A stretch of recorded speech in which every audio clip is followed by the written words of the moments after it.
everyone. Welcome to this new episode of KCrush American Magazine's featured interviews. I am your host, Carolyn Hines, film culture critic and journalist. And today I am very much happy to be joined by filmmaker Elizabeth Lowe to talk about her documentary, Mistress Dispeller, which is showing at the 2025 Jeonju International Film Festival. This film, I when it was at TIFF last year in 2024, this film was getting quite the buzz. And I remember reading the synopsis. I'm like, how on earth does a filmmaker get a husband, a wife, and a mistress to agree to do a documentary like this? Because what the film is about, the Mistress Dispeller, is basically a new industry in China where you have professionals who are hired by a spouse. It could be either the husband or the wife to find out if their spouse is cheating, who they're cheating with, and kind of like ingratiate themselves into the relationship and break them up cordially, which I thought was very interesting, and in a way to do it in a cordial way so that all three parties are not hurt. And this film, the way that you, Elizabeth, that you follow these three people, like I watched some of your short films, and like you do, it's so intimate, and I think it's also honest. And first of all, I have to thank you for that. But thank you for joining me. I can't wait to like talk to you about this film. So thank you. Thank you so much for having me and for going back into my past work and looking at my shorts as well. That means a lot.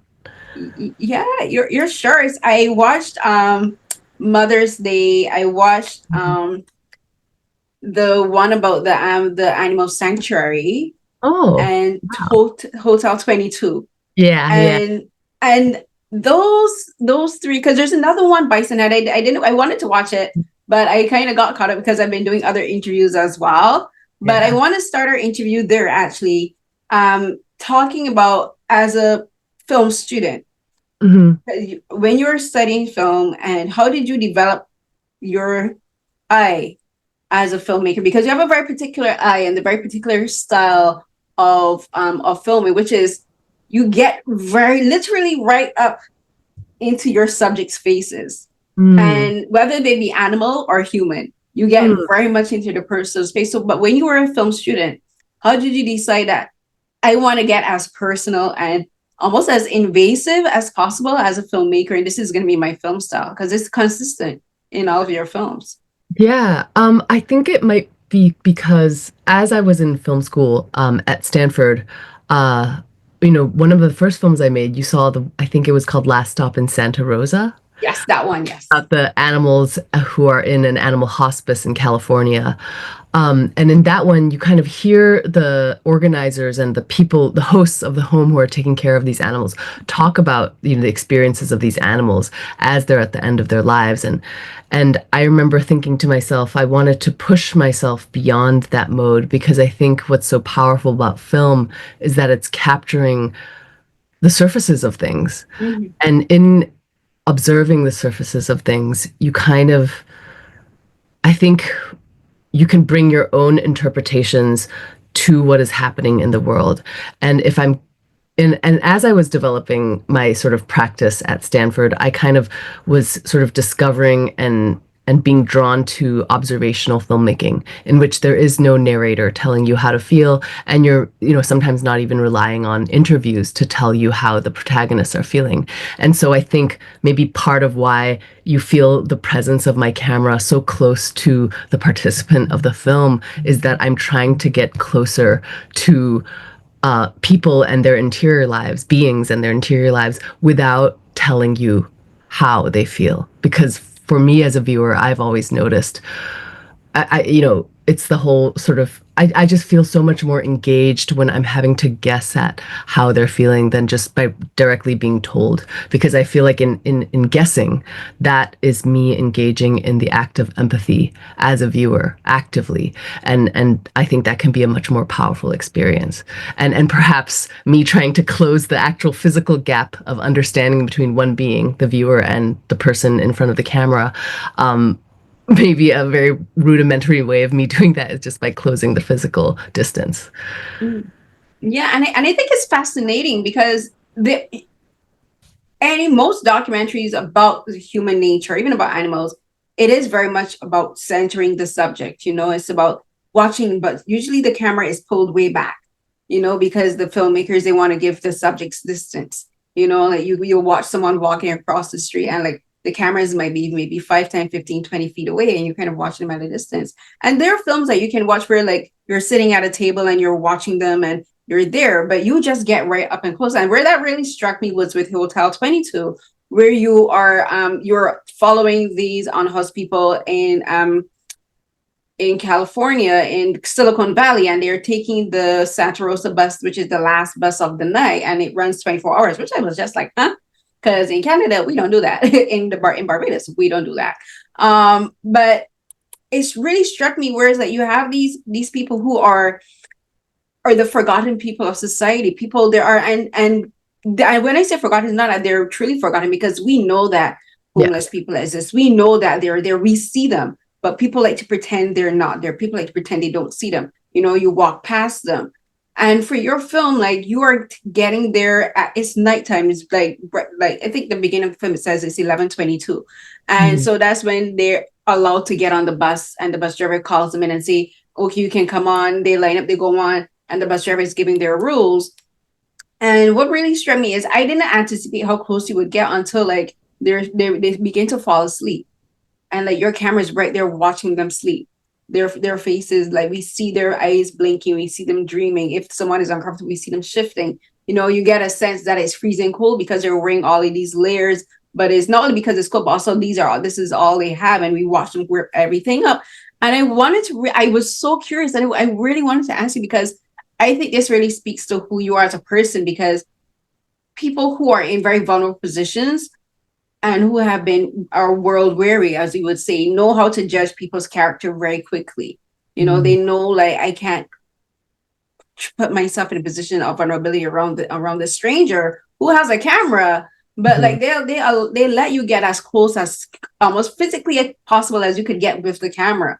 So I wanted to ask you about like how did you, for that particular film, how did you build your trust with them? Because I was just so struck by the intimacy, but also just like you're showing these people as they are. It's not about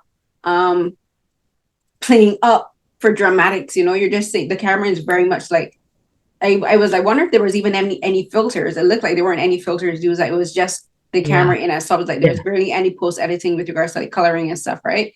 So I was so curious. I wanted to ask you about that.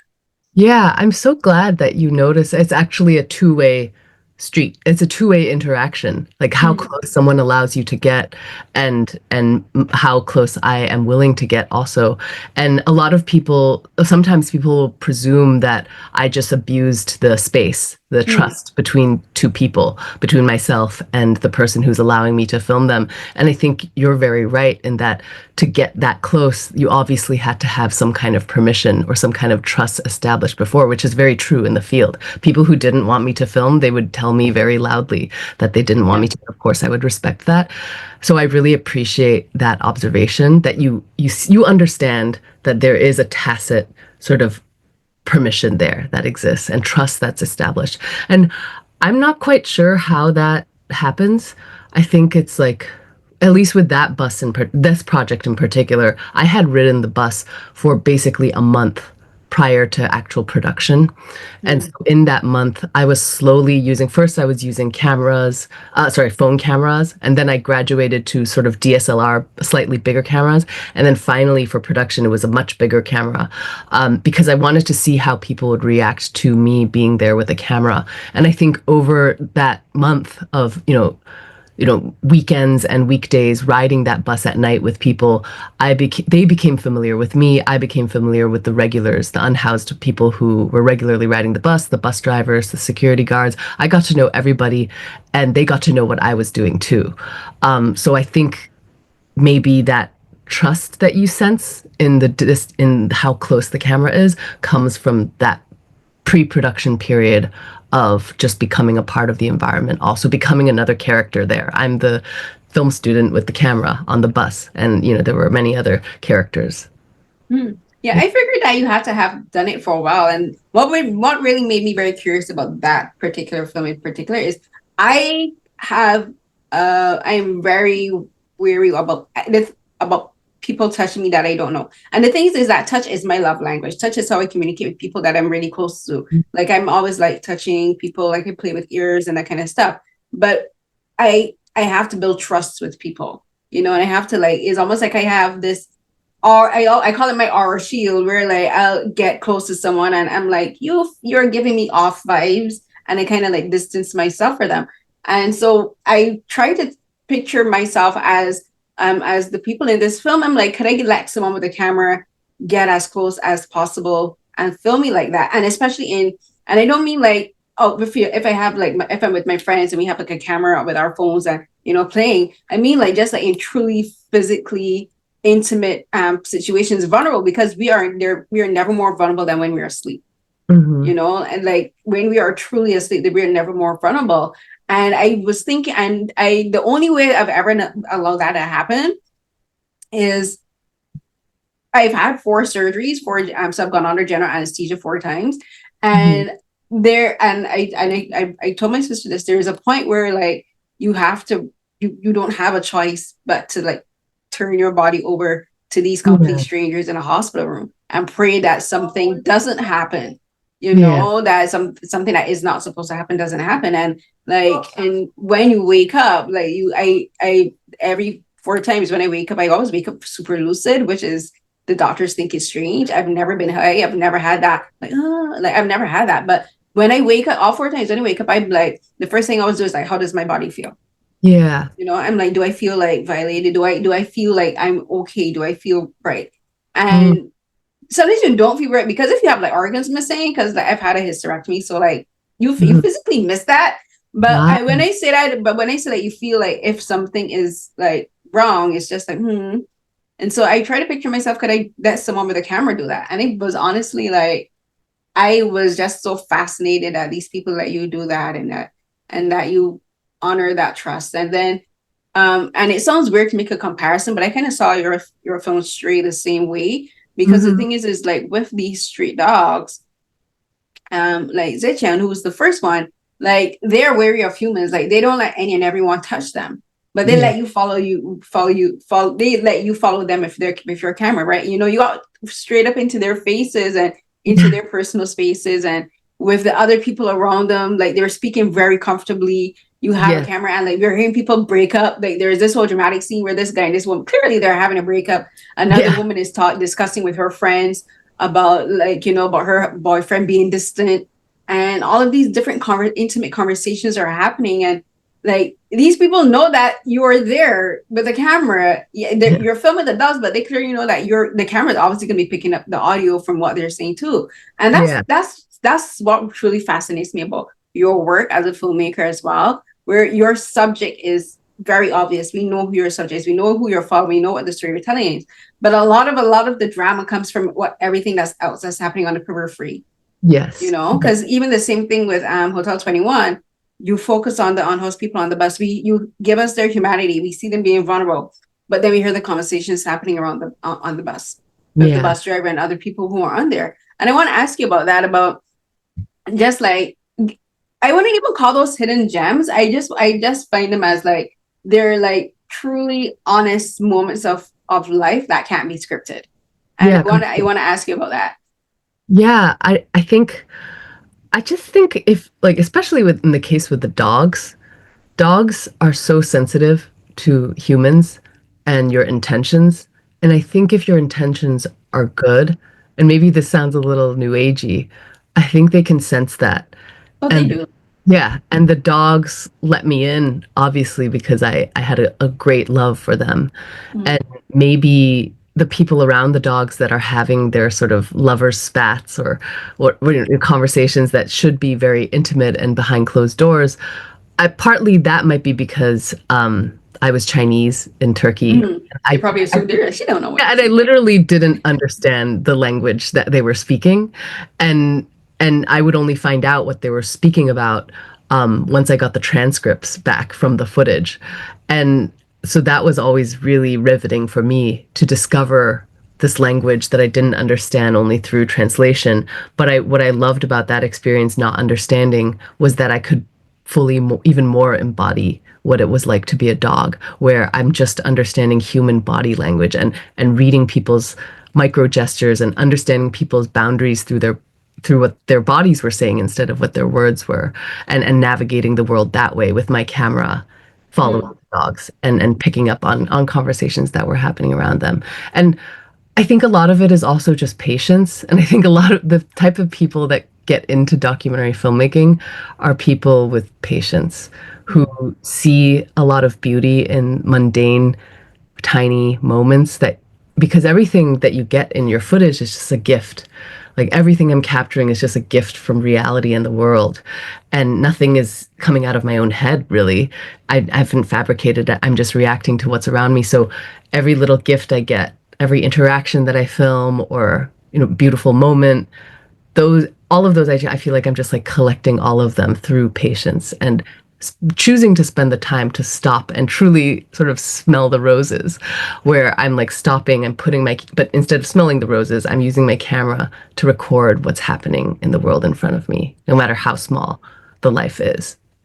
Yeah, and in talking, and there's one particular scene in Stray that kind of stands out because, as you mentioned about language, about people assuming you wouldn't know what they're saying because like they're speaking in Turkish and yours and like you're Chinese. But there were two ladies who were speaking Chinese, Yeah. and like they were on the lawn and they were talking to the dogs, and like one of them said something about the dogs about like they're almost in like this threatening manner Yeah, where they totally. want because they didn't want like Zetian to like be around them, and so she like if you get around, they were like trying to get Zetian to move and stuff, and she was like they're gonna come and pick you up and stuff, and my sister was my egg was because I was watching it on the TV, and my sister was working on the computer, and I said like, lady, you're in their country. Yeah, Like, yeah. why are you threatening the dogs? The dog is not doing you anything. You're in their country. Yeah. And I wanted to ask you about that because I was just like, it's because like if you go there knowing that this is their culture, that this is their law. Because I before and what made me again interested in asking you to watch Strays because I watched YouTube videos about people in Turkey, and like they talk about the culture of dogs in Turkey, and I think there's another country. I think it's Prague. I think there's another country in like in Europe where like the stray dogs are allowed to like roam around and the cats, but they're like very much controlled by and looked after by the government. Like they have tags and like Yeah. mark like if they're dogs that you can touch that are safe to like pet and stuff and some that aren't. But like they're allowed to like there's videos of them in the IKEA and like during the winters the stores let them come into their stores and to their cafes. Turkey. That's it, Turkey.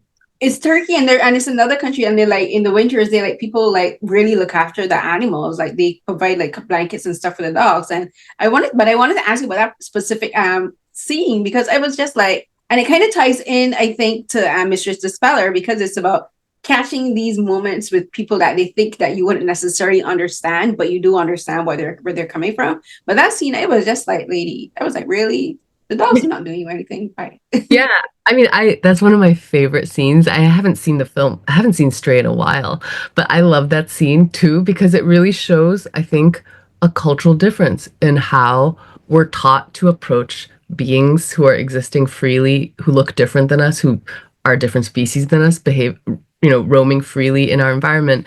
And depending on what culture you come from, these tourists happen to be from China.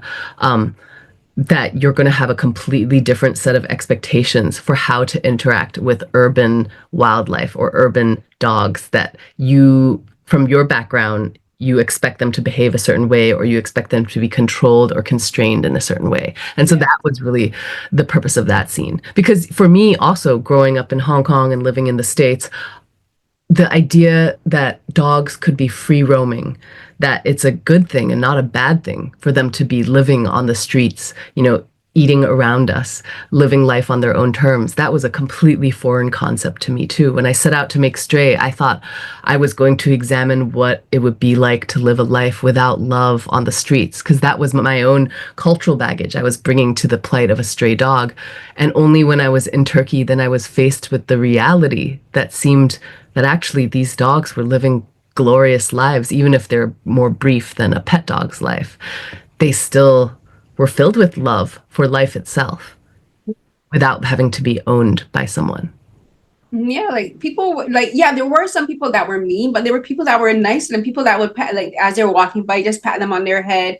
A Yeah. scene that really touched my heart was a father with his baby daughter, and he's teaching her how to feed the dolls and in a respectful manner, how to like be touch the dolls in a respectful manner. And I love that because it's like And I think it's such an important thing because it's showing like animals are autonomous beings, like respect the dog. Like I have my own dog, and when like the kids in the building or we pass like a child on the street, and if they want to pet Yoko, I always say that like I always tell them always ask permission of the person with the dog if you can touch first, and then I take their hand and I show them how to pet her gently, and I'm like, let the dog smell your hand, show the dog your hand first, don't scare the dog, because it's about showing them like these dogs have their animals have their boundaries.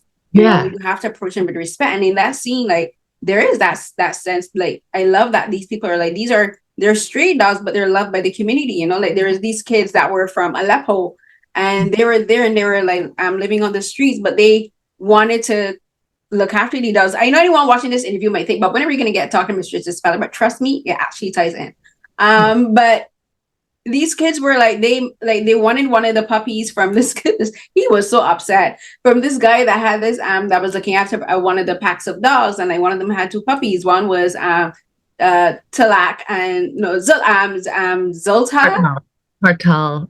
Zotal, and then there was another puppy, and I was looking at the puppies, and I'm like, these two, they look almost exactly like, but he was convinced one was prettier than the other, and I thought it was hilarious. I love the things that you notice. These are all things that I have noticed too, and they really bring me a lot of joy. Like they make me laugh. The fact that he's discriminating against one dog over to the other, even though they look completely exactly alike. Although I will say Kartal was very cute. Kartal, right? And I thought, and like, but and like Kartal's a little bit chubbier, so maybe that's why. But he was upset when one of the guys let the kids take the. He was like, "Oh, like you could have given one of the others. Why you let them take Kartal?"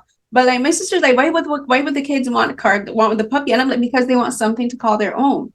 100%. They're living on the street and they have nothing for themselves. They have Zitian and one of the other dogs, Narwhal, but those they're truly stray and free. Like they come and go as they please, but they wanted something that was strictly and humanely theirs. And they're trying to grow their path. Like they even took it to the vet, sorry, and the vet told them how to look after the puppy and what to feed it and stuff. And I just thought that, and like the way how I saw that tying into Mistress Dispeller is the way how you just let the people who enter your films, because these kids weren't scripted. Like you wouldn't plan. They came into the film because they were following this man. Zetian went into their space, so that's how you follow them. And Mistress Dispeller is the same way. Like we're introduced to these characters, into these people, because of how they enter into the story with Miss Lee, who's the main person, that the wife who's looking for the Mistress Dispeller. Like everyone that we meet is introduced through her, and that's kind of how I saw a through line. So yes, people, you see, I meshed it and I brought it together because I love that because that's your films really also do show that, like how you can meet people strictly by periphery. Like they may exist on a periphery, but they become central to the story because of like the connections they have with your main characters. So talk to me about, I think that's a fascinating aspect of your films, because you kind of show like there's the concept of 6 degrees of separation. So your film kind of explores that in a very natural and unique way, where you show like this is really how 6 degrees of separation actually really works. Mm-hmm. I love all your observations about my films and how you're able like to tie them together and notice things about the language that I'm adopting, or the stories, the types of stories, the format of the stories that I'm compelled by without even me kind of knowing about it consciously.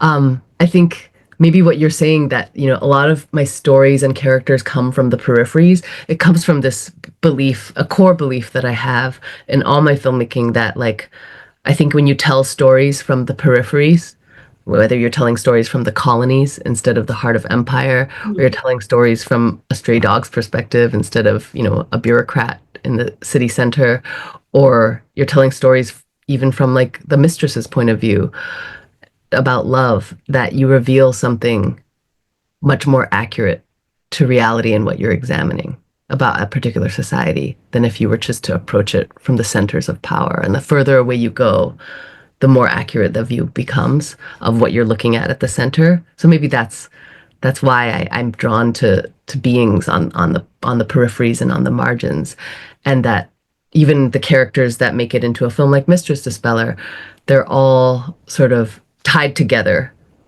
Tied together just by happenstance, and they're all kind of marginalized within their own stories, even though I'm trying to give them, I'm trying to give them time and screen time. But still, because of the nature of the love triangle structure in Mistress Dispeller, they're necessarily only a third of the film for each of Mm. them.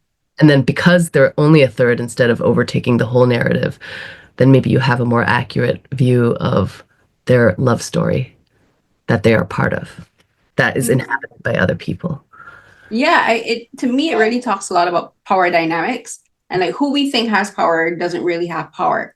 And Mhm. then why do we need to have power dynamics at all? Why does there need to be power discussed? Because again, a similarity I saw between Stray and Mistress Dispeller is like in talking about power, the power dynamics in Stray, you would think that the kids have power over the dogs because they're human and they have they have the ability to decide and find food and make money and all that kind of stuff. But when you look at the power dynamics in that particular situation, the dogs actually had the power because they could freely come and go because the government protects them. Whereas for these kids, these young boys, they didn't have any power because they're every minute afraid that they're going to be taken up by the police because they're illegal immigrants, because they don't have their papers. They're waiting for their papers, but they don't have any money. They don't have anyone to take care of them. So they have less power than the dogs because the film ends with them.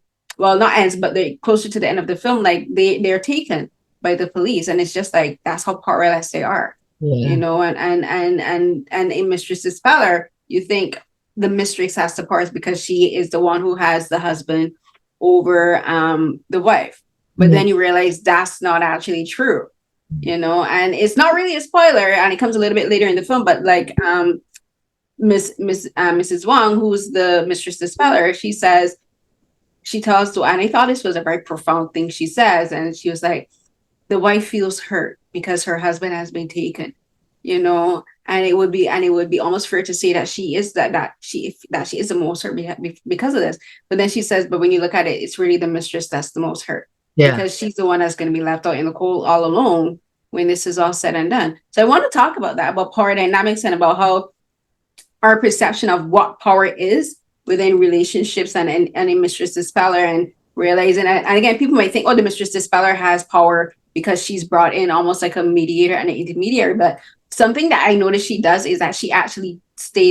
she again stays on periphery herself when it's ready. She does this thing where she lets them talk and she's on her phone. But Totally. she's very keen to be, you can tell she's listening to everything that's happening around her, but she's on her phone. So she pulls herself out of the center of Mhm. everything that's happening, and she realized she wants them to know, yes, you brought me in, but I'm not going to hold power over you because I'm not going to determine what moves you make. Yeah, yeah.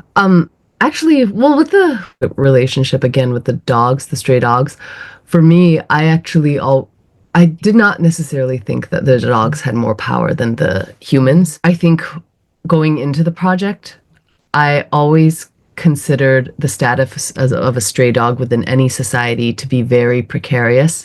Mm. In most Western civilizations and cities, we've wiped all of them out. They're not allowed to exist.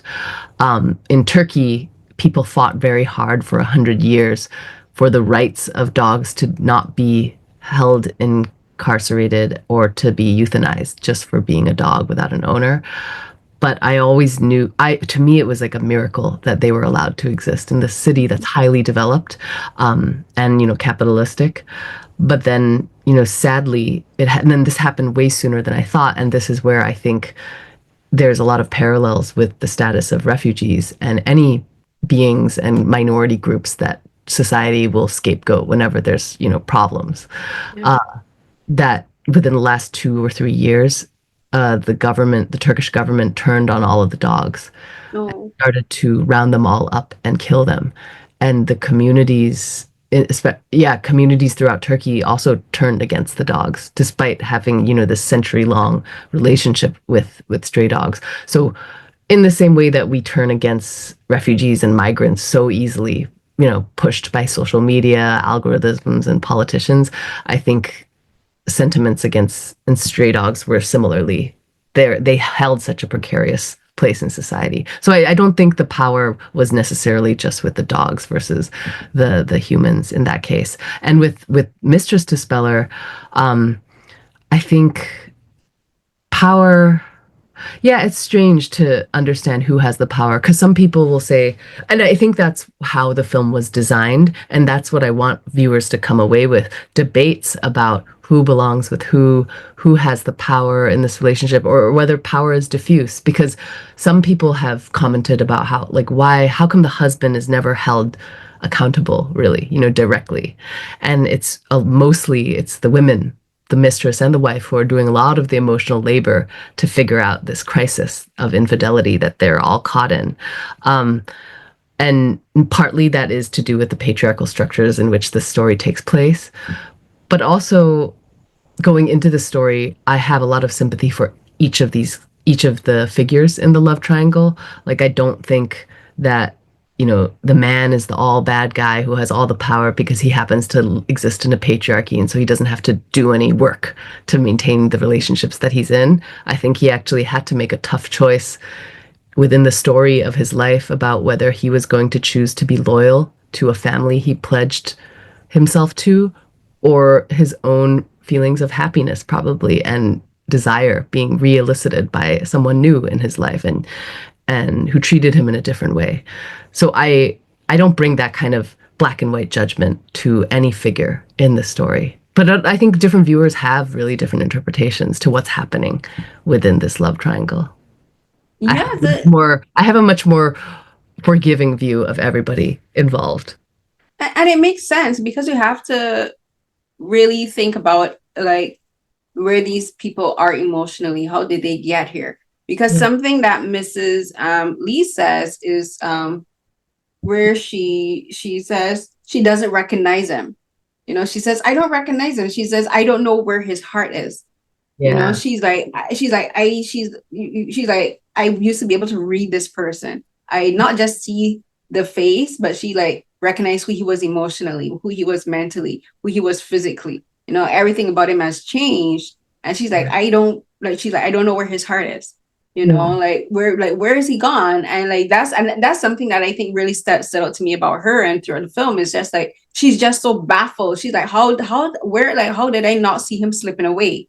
Because the other thing is like when the Mistress Dispeller who's Mrs. Wang, goes to him and she's introduced as a friend by Mrs. Lee, he's kind of like, and she says about the wife, like, oh, she suspects that something's been going on for like over 6 months and stuff. And he's like, but I've only been seeing Fei Fei in a shorter time than that. Like the time where she's suspecting that I was cheating, he wasn't actually cheating. Right. And it kind of tells me like he was emotionally distant before. Fei Fei wasn't the person who came into their marriage and caused the separation. She came after he became emotionally distant. So I wanted to ask you about that, because before we've talked about like, because in Mistress Dispeller we get very much close up to the characters again, the same way as in Hotel 22, like the camera is like right there, especially with Mrs. Lee, like we see her in bed and the camera's right there. But I want to talk about how you observe emotional distance with the characters, because I noticed for Mr. Lee, you don't get as close to him physically with the camera as you do Fei Fei and Mrs. Lee. So I wanted to ask you about that because I kind of saw that as like an interpretation of his emotional distance from both of them, because he's kind of still emotionally distant from Fei Fei as well. That actually is just a result of, again, trust. The women trusted me more and they allowed me in more than he did. So it's so interesting. Like, I didn't even think about it consciously, but I must have stayed further away from him physically during production because he probably, had more boundaries than Mrs. Lee did or Fei Fei did. So that's the only reason. Otherwise, I would have probably gotten real up close to him too, because the goal was really to have an even-handed triangle. But the shape of that triangle and the weight of each corner was really determined by the interpersonal chemistry I had with each of those participants.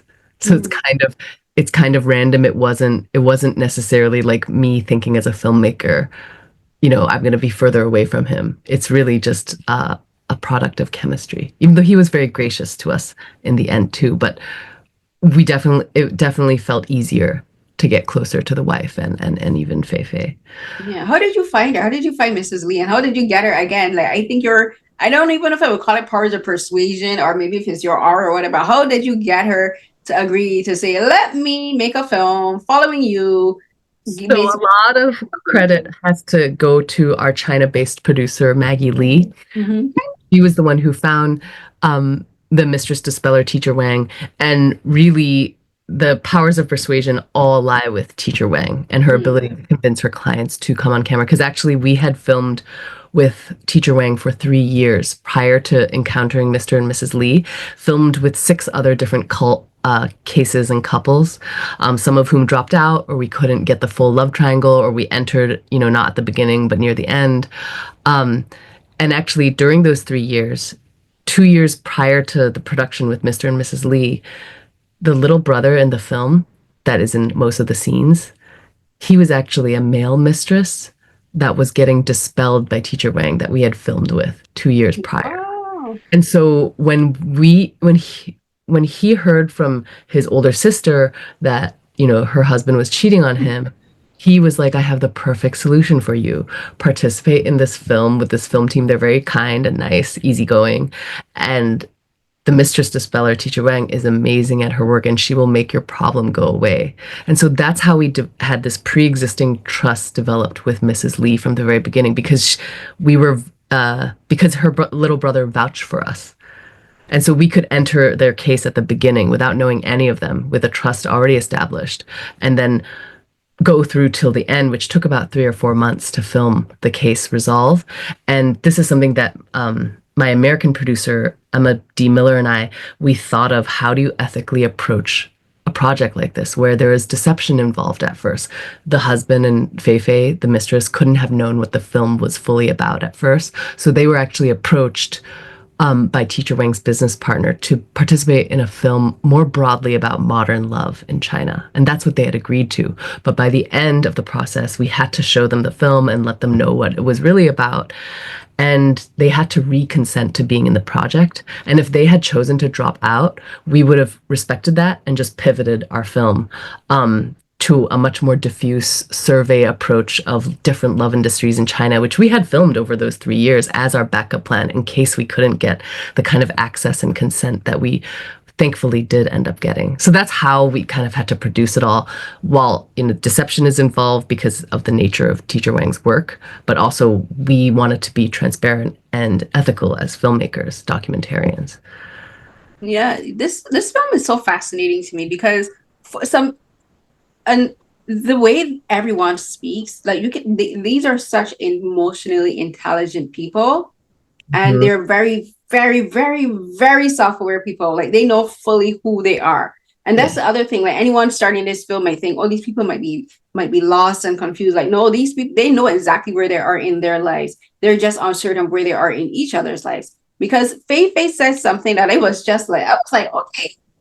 I was like, you got potential, because she self-evaluates herself, and she tells Teacher Wang, like, I think the reason that I go after men like Mr. Lee is because I know that there's a potential that they could leave because they already have a wife. And she says, I think this is because she basically self-diagnosed, and she says, I have a avoidant Personality. I put it in my notes and I can't find it. Avoidant personality disorders. Avoidant personality disorder, where she intentionally gets herself in relationships with people she knows she can't get fully emotionally invested in, because she's like, that's a defense mechanism for her. And that scene, and I think even in that moment, Teacher Wang was, because she was looking down and she had her cup of tea, and she looked up and looked at Fei Fei like, and I think that's when she realized that, okay, I'm gonna have to kind of switch the way I approach this situation, because Fei Fei is not who I thought she was. She's like, there's so much more to Fei Fei. And then that's when she realized the person that might end up getting her out of this more is Fei Fei, because she realized that we're that. So talk to me about that, because I thought Fei Fei was just like, I was just like, she's a surprise. And just like basically about how self-aware she is about herself, and not even just the relationship itself. Love how you're able to read, which is exactly what we wanted to happen in the scenes and how we filmed them, with this sense of stillness. So you're able to, and not so much cutting when two characters are having conversations, so that you can track the reaction of Teacher Wang to Fei Fei on your own and make your own interpretation. I love hearing that.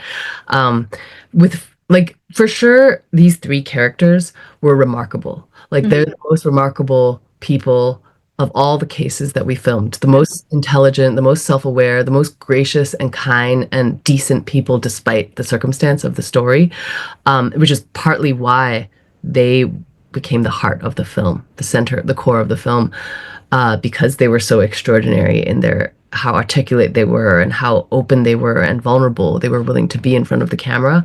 And Fei was a highly literary person where she speaks in these metaphors and like she speaks in such poetic metaphors. We couldn't, it's so hard to actually cut down her conversations because she's so poetic constantly. And she's always reading Chinese literature. And she's just, yeah, for how placid her face looks, Right? She's a like, lot going on inside. Yeah, and we actually asked her, like, at the end in our master interview, we asked, why did you keep participating in this film? And she said she actually thought the film was maybe going to be a gift from the husband to her, a document of their love story in which she was the oh, character and she didn't know how it was going to end. So she kept wanting to see how it was going to end. Which I don't want to do spoilers, but it was not in the way that she expected. But so yeah, I think each of them has this fighting spirit that I really, as a storyteller and as a human being, really admire and feel a lot of sympathy and solidarity with. Because I think anyone who's been in love or has lost love has experienced the emotions that you see them struggling with in the scenes. yeah, they're all super fascinating people. And like, I do what I do because I'm fascinated by human beings and just like the way filmmakers are able to get that on screen and the way like they just opened up on camera was just like I was kind of blown away with it. Like the things they admit, like early on up in the film, Mrs. Lee, she's sitting down with her brother-in-law and she's like, and Teacher Wang, and she's talking about her husband. Like she starts off angry, but then she starts off talking about how good of a cook he is. She's like, he's a good husband. He cooks and he makes my mother's favorite meat dish, and he does it the way she likes because she can only eat like certain textures. And then she was like, but why am I talking about this? Because I should be angry at him, And there's all of these different sides to them, and then like there's a scene where they're playing badminton, and again, Teacher Wang is with Mrs. Lee and Mr. Lee, and there's this just pure moment of spontaneity where she can't get the bird over the net and she keeps hitting it sideways. Yeah. And she's so bashful, and like this is one of the few times that like this is the only time in the entire film where she actually hides her face because she's like, I can't believe I didn't catch that. Like this is this is so embarrassing. She's usually in control, yeah, but that's the one time she's not. Right. Every other time she's like very composed, very professional, very observant. But in this moment, and what makes it funny is because this is when she's first getting introduced to Mr. Lee as a friend of the wife, and like she's there to like kind of become friends with him, and like, and yes, she has her ulterior motives, but this is the point where this is the moment where you get to see like she's also just a woman here trying to play badminton, and like you can see her being friends with them. And I wanted to ask you about these to me truly unguarded moments in the film, like just like where they like each of them just like give a truly spontaneous moment, because there's like a scene with Mr. Lee. He's at this busy crosswalk and he's singing and he's singing a song about like not enjoying the journey of life, about climbing mountains. And I thought that was such a beautiful moment of him, where he's just standing there, cars passing, he just randomly singing very off key, but to himself, Yeah, these people were like amazing participants because they had a part that's partly probably why they agreed even to be open to being in a film, is that there's a part of them that is very exhibitionist and performative, and they like to ham it up, and we never ever directed them what to say or do, but they would just sort of like break into song in the way that the wife did on the bed into that Chinese opera, and also the husband as he's crossing the road, he's had a few drinks. Yeah, they were just very unself-conscious. Like I feel like I'm like they're so enlightened in their approach. They're like, of course they know it doesn't matter how much you reveal yourself at the end of the day. If anything, it serves what you're participating in. And I know that for the wife, she participated because she really felt that by sharing her private struggles publicly, that it might help other people or women who are facing a similar crises in their life and how to fight your way through it. And I think that's just a testament to the largesse and generosity of each of those three people. Mm. And I want to, we've talked about this about the we call it a love triangle, but I think it's actually a square because Teacher Wang, Teacher Wang kind of like she kind of creates this fourth point of the story where she connects all three of them. But I want to talk about the social. There you don't again. Your film style is very much about the periphery, about what's happening on the periphery being brought into the story. And I think that like what's happening in China with regards to like the government realizing that their one-child policy was a huge tragic mistake is that there's this discussion. It's an unsaid discussion, but if you understand even just a little about Chinese culture, Chinese history, and you know about especially like their marriage market, you know, like there's this very big concern about like men are now outnumbered by women, you know, and like there's many men who are unmarried and they're very concerned that they'll never get married because there aren't enough female women to marry, and that was because of the result of the China one-child policy, you know, where because they preferred male babies over girl babies. So now the effects of that is like you have men who are unmarried, and being married in China is considered very much a social responsibility. Get married, have kids, and be a contributing member of society. So I want to talk about that element of the story because I think Mr. Lee wanted to say it, but he didn't say it. But you could tell he was thinking it, where he was like, why can't I have these two? Because they're like, he's like, you can tell he's thinking men are in short supply. So really and truly, isn't it fair for me to have a wife and a mistress because that balances out things? You know, I want to talk about that because it would be the opposite. Huh? It would not balance things out if one man had multiple women. Right? But you can tell there'd be the people shortage of men. But I think so. The reason why I wove in all these, you know, broader tangents away from the core love story into like the parental marriage market and, you know, telephone marketers for helping dating services, dating camps with young men, is because I wanted to sort of illustrate the societal environment in which these characters find themselves in. That there's a lot of external pressures that are bearing down on the shoulders of individuals, and the film sort of contracts into the micro, and then it sort of like expands into the macro. Because I think, and I don't think it's just specific to China, I think everywhere throughout the world, we make decisions in our own personal lives. Even the way the hearts are shaped is dictated by larger forces around us, how other people think, and how, you know, politics and just nature itself, which is also why there's a lot of wildlife scenery throughout the film too, because that's all shot across national parks in China. And I really wanted to sort of like drive home the point that like these love stories are taking place in this wild landscape of China, in which we are all just animals searching for connection and sometimes finding disconnection. Yeah, because and the thing is like because the thing with I watch a lot of Chinese dramas.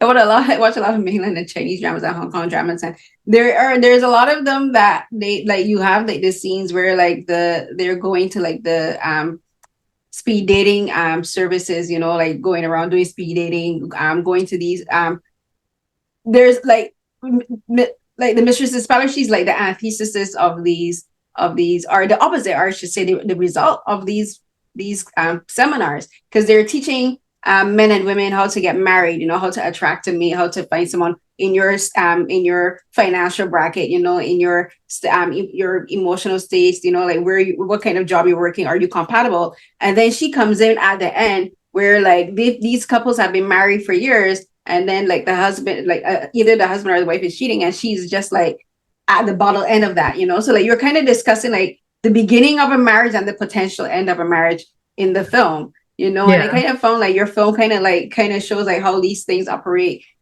within society. So we'll be wrapping this up, but I wanted to talk to you because I just thought that was a fascinating juxtaposition that exists within the film, where like you're talking about the beginnings of marriage, the mating process, attracting each other, and then it's just like someone who's coming in trying to hold this thing that you were trying to create together. She's trying to hold it together. Yeah, that was how the structure of the film was. When we were weaving in these moments of you seeing young people taking engagement photos or dating camps, the young men who lined up in the park and unable to find wives yet, and hopeful of what kind of partner they're going to have. Um, it's that contrast between the past and what we imagined our main characters, their past must have been like, what they hoped for and dreamt of in their lives, and how it's turned out.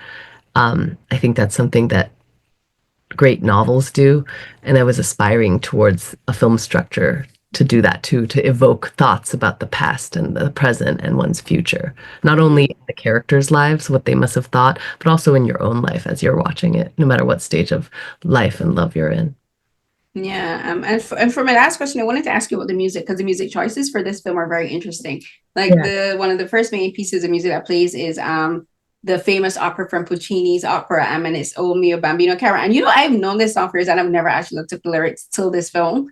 I was like, why would she choose out of every opera, why this? So I looked up the lyrics, and it says, "Oh, my dear Papa, I like him. He is handsome. Handsome. I want to go to Porta Rosa to buy the ring." And this opera is about, it's kind of almost like a Romeo and Juliet situation, where she's singing to her father to try to convince him that this man that she loves is good for her. She wants to keep him. And then I was like, oh, it makes perfect sense, because it's almost like this is Mrs. Lee in this instance, singing about trying to keep Mr. Lee.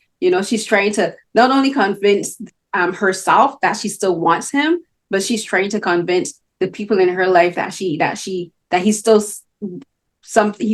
provides a good for her. He's hurt her, but there's still something about him that she sees a potential in. So I wanted to talk to you about the music choices, and then there's like a French music, a song that plays when you're watching the people dance in the park and all of that. And it was just like, everything that you do is so intentional. And this film, I'd say, slightly different to your previous films as well.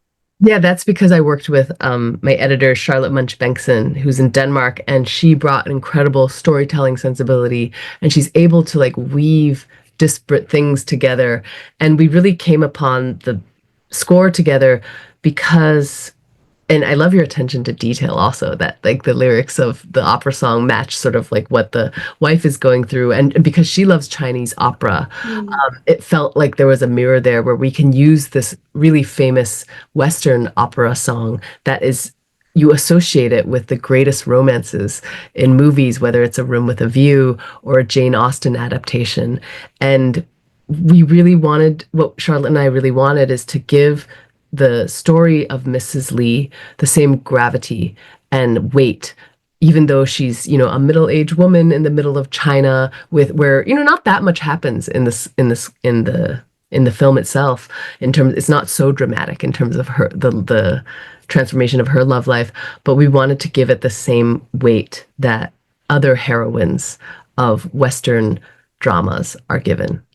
So that's part of the thinking behind that. And then with the French indie song, that was something where it felt like that tune is just so filled with angst and longing. And when I heard it, I was like, I feel like I'm back in high school. And I imagine that in that section of the film where it plays over the husband as he's at this fork of the road, deciding whether to return to his wife or pursue this affair, and what it means and what he's losing in both options in his own life, that I think even in middle age and more, the emotions that we have are still very much the wounded ones that we had in our younger years. Yeah, because I think there is loss. Like, each of them lost something. Like, like there is just something that they can't get back, because this experience has changed them so significantly. And you mentioned Jane Austen, and when I was watching the film, I was thinking, like, not only is the editing different because it has more cuts and everything because it's a longer film, but the film feels way more polished. It has it's like, you can tell you're using steady cams, you're using still cams. It's like you're not, because like with the dogs, it's like kind of slightly shaky, but whatever. But when I say polished, if I was just like, I swear to you, I did think that this film could work as a Jane Austen film adaptation, because it kind of has that pun completely unintended sensibility of, you're following these people, these characters, discovering something about themselves that they weren't expecting. And that is something that is very common in all Jane Austen stories, especially if you watch the BBC adaptations, which are the best.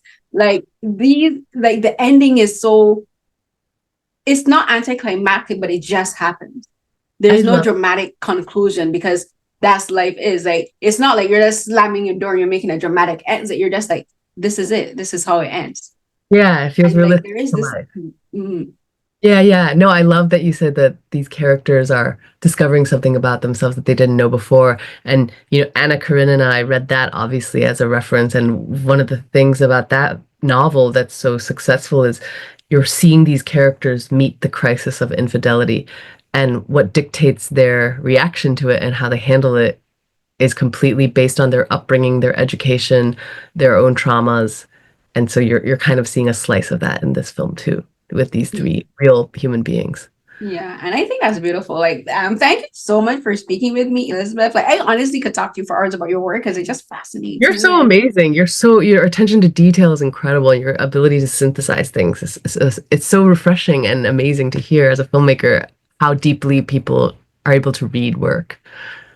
oh, thank you. That means so much to me. And like these, I'm just like always there's some, and I talked about the periphery again, but again, it just makes me realize, and it's something I was thinking about. Like when we watch people on the street, we don't know what they're going through. We don't know what's happening in their lives and their inner monologues. And your films, all of them, the shorts and the features, really does show us like there's so much happening around us. Like there's so much drama. We are such dramatic creatures. We're fascinated, but we're so dramatic. Our lives are like constantly moving and shifting and changing. And I think that's something that your work really highlights, and thank you so much for these films. And I think also, and I have to say, for treating the characters, whether human or animal, with I think with a very humanistic perspective and a film style. So thank you so much for that, for taking the time for speaking with me. I really appreciate that. Thank you so much, Carolyn. Looking forward to seeing the piece. Thank you. I will happily share.